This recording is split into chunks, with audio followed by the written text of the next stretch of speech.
Even the most epic, well thought out stories need to start somewhere. So let's talk about that.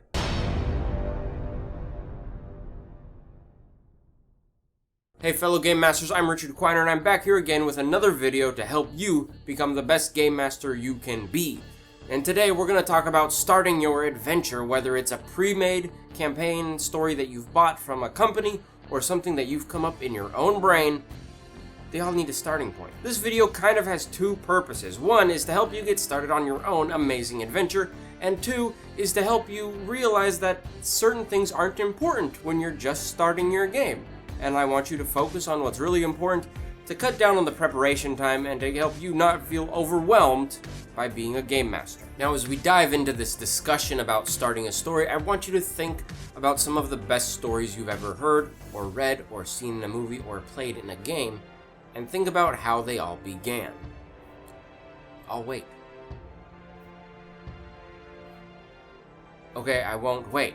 Now, think about all these stories and really get into the specifics of where they began in your head. I personally love the Lord of the Rings and the Hobbit stories, but they both start in the same exact place in the Shire in Hobbiton with Bilbo or Frodo Baggins. Very simple, one person in their home. You think about other stories, Skyrim starts in the cart going to the prison city of Helgen. I think it's Helgen. Star Wars. Sure, it begins kind of on the freighter, you get a little glimpse of the bad guy, but then the next place you go after that is on Tatooine with Luke and his family. Small beginnings, there's small starts. That's what I want you to look for in these stories. Find the small moment where you are introduced to the main character of your story and you begin, and that's the beginning of the adventure. Now, how can you use this yourself in your game? Well, when I'm preparing a game campaign or a story, I like to think of it in kind of a pyramid shape, where I start small and I work my way out in building the adventure. So at the top of your pyramid, so to speak, you have your characters. And I want you to focus on this more than your story. Focus on your player characters and what they want. You have a session 0 so you can learn about your players. And if you don't have a session 0 to learn some things about the player characters, maybe just ask them, say, hey, can you guys send me a little write-up on your character so I can work it into the story? And then you have a starting point where you have the character, the basics of these player characters that you can use to begin to form your adventure. Okay, this is important in my opinion because I think the player characters are the most important thing in your story, and for them to have fun and for you to have fun, you want to focus in on that. So really get to know your player characters as best as you can before you even start the game. Read anything that people write to you. Get to know your characters, because then you begin to tie them together throughout your campaign, throughout the adventure they're playing through. You can tie them together with different characters in different ways. Once you have your player characters kind of figured out and you understand who they are and what they want, then you need a location, being the next biggest thing. So the very top of the pyramid is just the player characters. The second one is a small location, meaning a starting point. And this is where there's a lot of discussion, so to speak. There's a lot of people who say don't do this, but I'm going to tell you what people say not to do so you can do it. And they say don't start them in a tavern. And I say why not? If you're learning how to be a game master, if you need a simple place to start your player characters and have them meet, by all means, start in a tavern. It's more important that you get the players to meet each other and then move on from the story than spend a lot of time thinking about the perfect scenario for your players to meet. That, like, if you think about that so much that it gets in the way of you starting your adventure, then it's not worth it. And oftentimes, your players will not remember the way they meet. Or they just won't care, because that's just the start. That's not the story. That's just the first step, so to speak. So I say it's okay to meet in a tavern. If you have other ideas of places that you can meet, cool, run with it, but don't rack your brain so much that it will delay the story being started. Now, the second part of this second tier of your pyramid is the people in the place. So for my example, starting in a tavern, you need some people that are not the players. This begins to fill out the world and make it seem a little bigger. Yes, you're starting small. You notice I'm starting just in the tavern. I'm saying fill in characters in the tavern. I'm not saying fill out a whole city and fill out the country and make up all the characters in the country, because coming up with every little detail about the characters in the country is not important for your first session. Your first session should be all about your player characters and getting them to know each other and getting them started on this little adventure. Not so much about your political conflicts that's happening in the capital city of the country and the world that you've built. That's not important. Focus down. Don't overwhelm yourself by trying to build a whole world. Just try to build a place. So I'm building the tavern. I'm going to think of about 5 NPCs.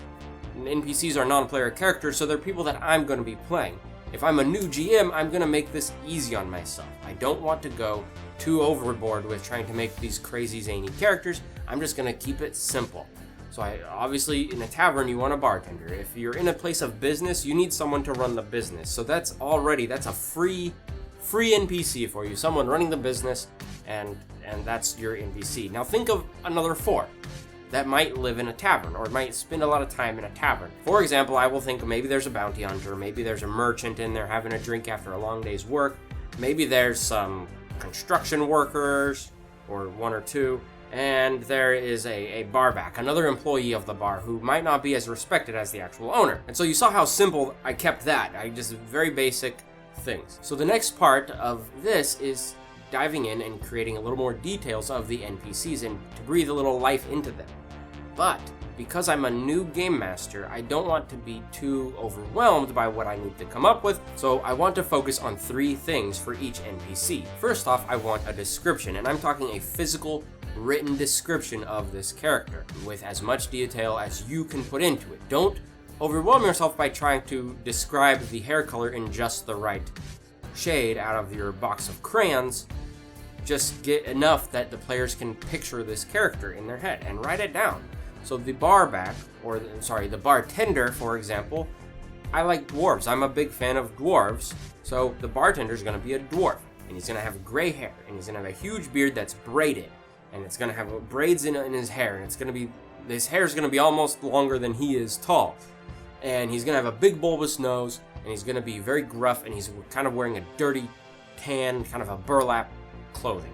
That's my description. That's it. It's simple. It's not a lot of information I'm putting in there. I'm just a basic description. So the second thing I want to worry about with an NPC is their demeanor, or how they will kind of interact with the players. It gives a little more personality to them and makes them stand out. So it's not just I'm the game master being the bartender, but the players then can see it and it's like, oh, the bartender is X. They are a gruff bartender. I like gruff dwarves. The bartender is going to be a gruff dwarf with the same description I put before, but they're a little gruff, they're a little short, and that helps me as the game master play that character out for the players. The demeanor also ties into how that character will treat the players. If they are someone who doesn't want to be disturbed, and you can then react to the players and how the players try to interact with the person. So going to the gruff bartender, they might be short, and they might not like it when the players like to make small talk because the bartender is doing his job and trying to make a living, and the players just want to chit-chat. He might not like that, so he'll be a little short with them. Something I will say with this is I'm saying my bartender is gruff, but it's important to not make all your NPCs gruff. All store owners should not have the same demeanor towards the players. Mix it up. Have some be super nice and amicable, characters for your players. Have some be overly flirtatious. You have a lot of different options of the demeanors of your NPCs and how they can interact with your players. And by giving more variety than a very one-dimensional, this is mean person, or everyone's super nice, by having a variety, it makes the world feel a little more full and more true to life. But, again, just focus on this one location for now because you're just getting started. Don't go crazy and think of the king of the city. Don't go there yet. You don't need it. It's not important. And the last thing I want you to think of for your NPCs is, what does this NPC want?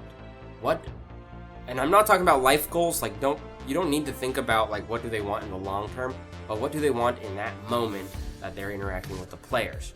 The reason we think about this is because we can turn that into quest or something for the players to do, but try to think of something simple. So for example, my bartender, my gruff dwarf bartender, wants his barrel of dwarven ale returned to him from the cart on the other side of town. And I just made that up off the top of my head, which is why I was like a little slow coming up with it. But you get the idea. It's a simple one. He's like, I got a dwarven ale on the other end of town. I need it here, and maybe my barback is too wimpy to bring it here. That's all he wants. It's a simple want, but then you can see what I can do with that is as the players interact with them, if they say, do you have something we can do? Can we make some money? You know, how can we help out? He can say, here's what I want you to do. Which is the next step in this whole process, is coming up with some quests. Now the quests are kind of the driving force behind the stories, and that's the reason why I wanted all your characters to have wants, is so you can turn those into quests for your players. It fills out the world and gives everyone a little something to they can do. So then on your sheet, wherever you're writing these things down, which I hope you're writing these things down as you're building it so you can remember it, just write down what quest that character would give the players. If my bartender would want his barrel of dwarven ale brought over from the city, that is his quest that he can give the players, and he can give them a reward of maybe 10 gold or something like that. Write that all down, and then you've built out this tavern with several quests that your players can do. And the cool thing with that is once you have the NPCs and you put the players in the tavern, they can talk to anyone there and get something to do, and they can decide what they like more. So you're not kind of shoehorning them into a story, you're giving them some freedom on how to get started, which is really cool when starting a campaign. And you're also setting kind of a starting base. The beginning adventures, the beginning quests, don't need to be connected straight to the main storyline with the big bad evil genius you're trying to fight later on. They can be simple ways for the player characters to earn a little notoriety and earn a little respect in the world that you've built. Now the next thing in your pyramid that I've been describing is going to be the surrounding area around your starting location or your tavern. And this is where the quests come in handy for building the surrounding areas. Each quest will probably need the players to go somewhere. Think about it in video game World of Warcraft terms, for easy sakes. You know, you get a quest and they always have a location you have to go to complete that quest, and then you have to return, right? But by doing that, you have a hub, and then it's kind of like a wheel, some spokes of a wheel, and you have the surrounding locations. So for the bartender who wants his dwarven ale, he has to go to the other side of town. Where will they find the dwarven ale? Maybe at the shipping location, where all the carts and the shipping facility on the other side of town. And then you have another location, and you can begin building your simple, basic world that way. So for every NPC, you have a quest, and for every quest, you have another location that your players will need to go. And then suddenly, from that, you've built not only a starting location that is very simple and easy to get started, but you've also built the surrounding areas, and all these things make sense because they're all connected to the players in some way, because they're built around what the players want. And you've then created a memorable start for your characters. It might be simple, it might not be the most, like I said, memorable, because they'll appreciate, the freedom and this kind of thing. They might not be the greatest start, it might not be the perfect start, but for you as a new GM, this is a good way to get people interested.